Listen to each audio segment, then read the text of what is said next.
Welcome back to city news. Guntur parliament TDP అభ్యర్థి పెమ్మసాని చంద్రశేఖర్ విజయాన్ని కాంక్షిస్తూ Angalakuduru Ganesh youth ఆధ్వర్యంలో జేఎంజే స్వదార్ హోం నందు పండ్లు పంపిణీ చేశారు. గణేష్ యూత్ అధ్యక్షులు వీరవల్లి మురళి ఆధ్వర్యంలో హోంలోని వారికి పళ్లు, బ్రెడ్ పంపిణీ చేశారు. కార్యక్రమానికి ముఖ్య అతిథిగా పెమ్మసాని పోతురాజు హాజరయ్యారు. కార్యక్రమంలో బొద్దులూరి వేణు, ఉప సర్పంచ్ కనగాల నాగభూషణం, గొల్లపూడి సాయిగిరి, ఎల్ఎంఎల్ ఖాదర్, విష్ణు, ఉన్నం మురళి, ఆలపాటి వెంకటరామయ్య, లక్ష్మయ్య చౌదరి, సదాశివరావు, బాబు నాయక్, శ్రీనివాస్, నాగేశ్వరరావు, చిట్టి తదితరులు పాల్గొన్నారు.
స్నేహితులు, శ్రేయులాషులు, వారి ఆత్మీయులను ఎంతోమంది ప్రభ వారి నిమిత్తమై ప్రభ సేవ చేయడానికి ముందంజలో ఉన్నారు ప్రభ. వారిని కూడా దీవించండి, ఆశ్రయించండి ప్రభ.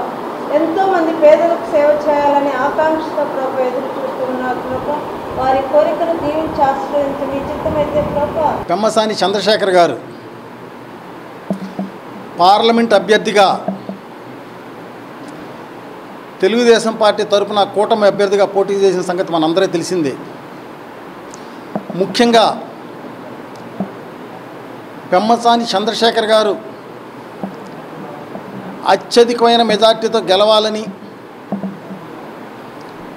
ఈ గుంటూరు పార్లమెంటు పరిధిలో ఆయన బ్రహ్మాండంగా సేవ చేయాలని, ఆ సేవ చేసేటటువంటి శక్తిని భగవంతుడు కల్పించాలని చెప్పేసి ఇవాళ జేఎంజే స్వదార్ హోంలో ప్రార్థనలు జరిపించి ఇక్కడ ఉన్న అనాథ పిల్లలందరికీ కూడా ఫ్రూట్స్ పంచిపెట్టడం జరిగింది. పెమ్మసాని చంద్రశేఖర్ గారు మధ్యతరగతి కుటుంబంలో జన్మించి చక్కగా బ్రహ్మాండంగా చదువుకొని విదేశాలు వెళ్ళి విదేశాల్లో కూడా ఉన్నతమైనటువంటి శిఖరాలు అవరోధించి కొన్ని లక్షల మందికి విదేశాల్లో జీవన ఉపాధి కల్పించి జన్మభూమికి మేలు చేయాలి, జన్మభూమికి సేవ చేయాలనేటాంటితో తెలుగుదేశం పార్టీ తరఫున ఇక్కడ పోటీ చేయటం, ఆయన యొక్క నినాదం ఒకటే, పుట్టిన గడ్డకి నేను సేవ చేయాలనే దాంతోనే ఇవాళ ఇక్కడ పోటీ చేస్తున్నాను. ఒక మోడల్గా ఈ పార్లమెంట్ తీర్చిదిద్దుతాను.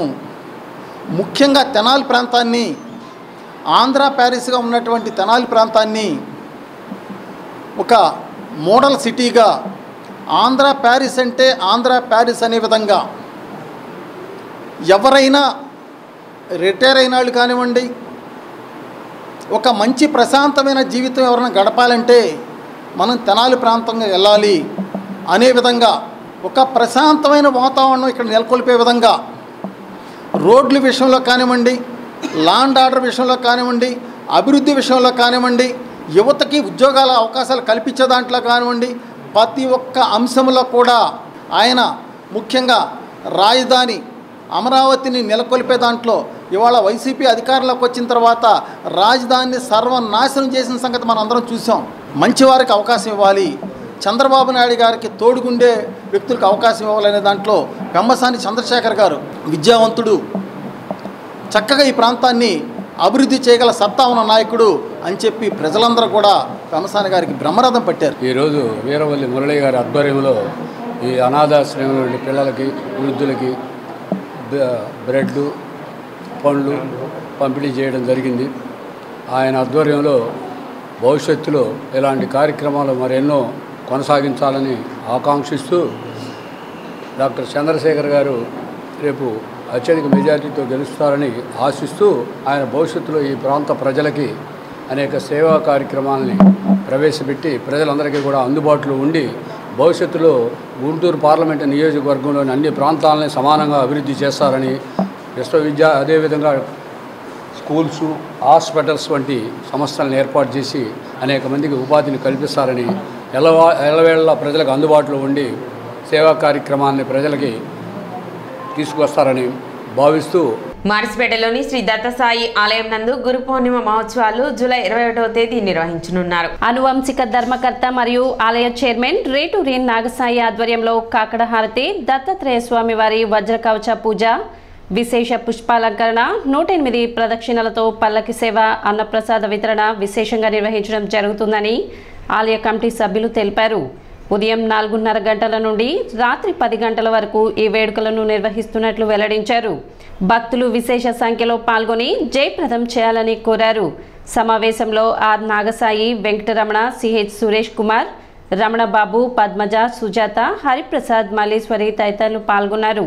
మారిస్పేట పాత బస్టాండ్ దగ్గర వేయించేసినటువంటి రఘోత్తమరాయ శాస్త్రి గారి దేవస్థానం ఆవరణలో ఉన్నటువంటి శ్రీ దత్తసాయినాథుని యొక్క దేవస్థానమునందు గత 32 సంవత్సరములుగా నిర్విరామంగా గురు పౌర్ణమి మహోత్సవాలు అతవైభవంగా జరుగుతూ వస్తున్నాయి.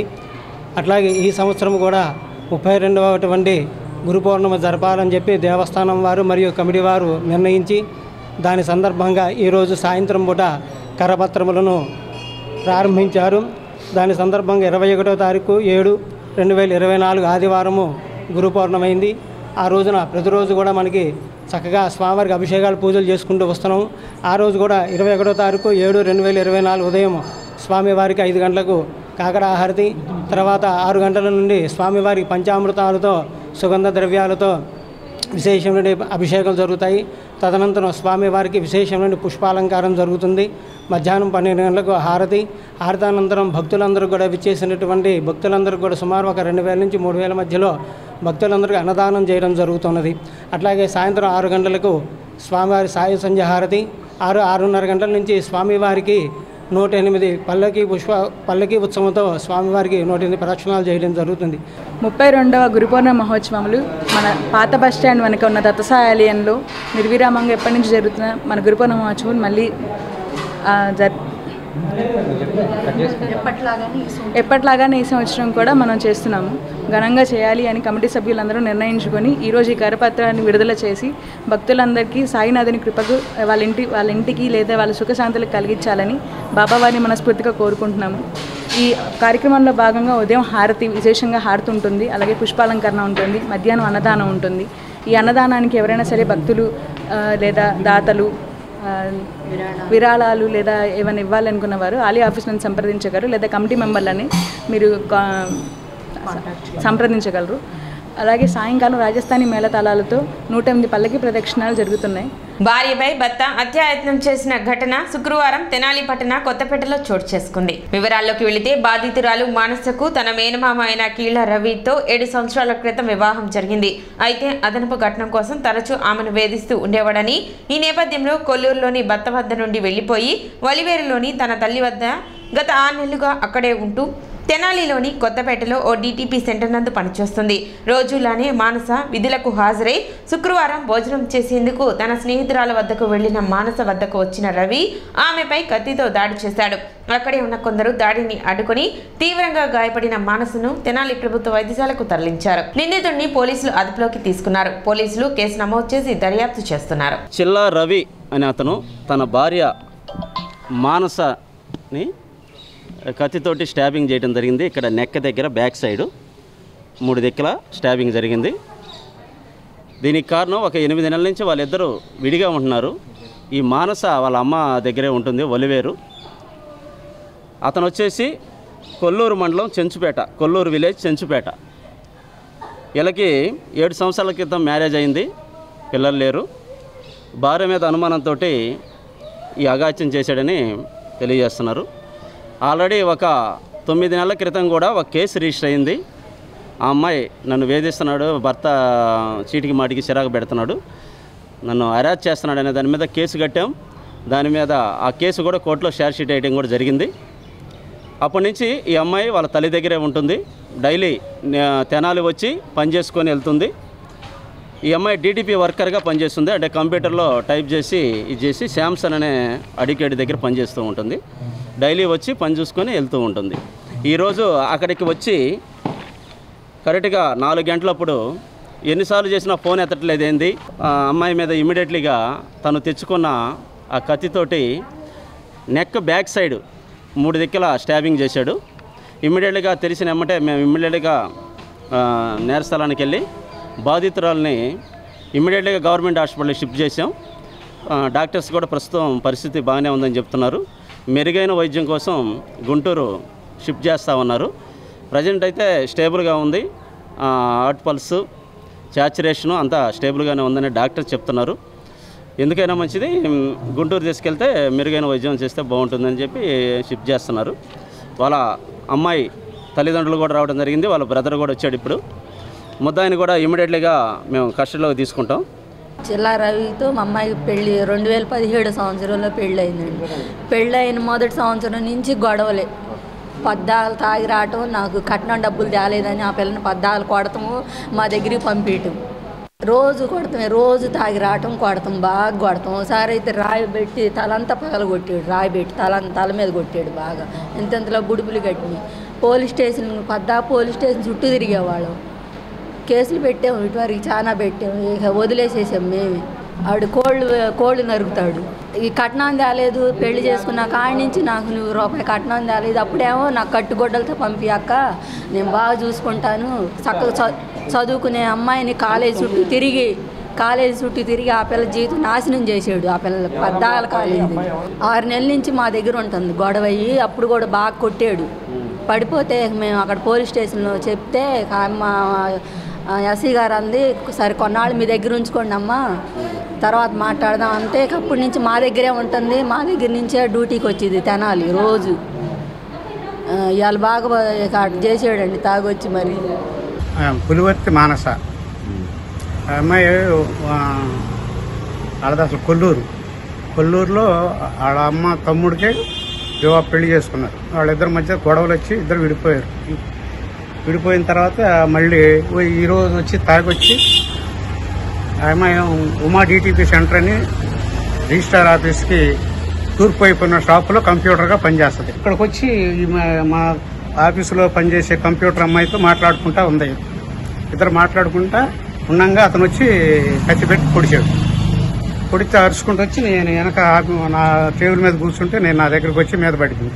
రక్తం బ్లడ్ కారిపోతుంది.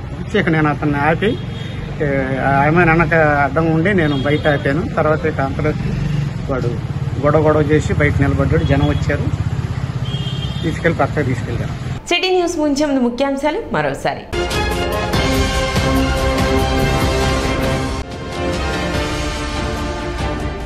ప్రశాంతంగా జరిగిన మున్సిపల్ కౌన్సిల్ సాధారణ సమావేశం.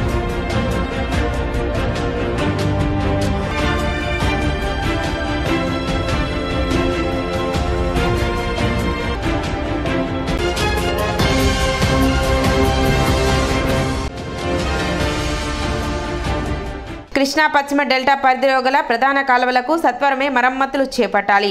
ఆంధ్రప్రదేశ్ రైతు సంఘం డిమాండ్.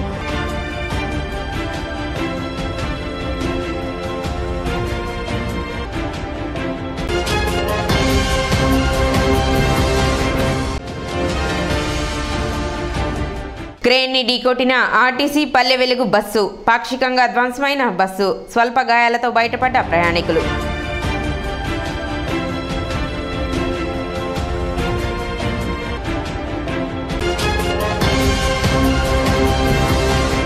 సిటీ న్యూస్ ఇంతటితో సమాప్తం. నమస్కారం.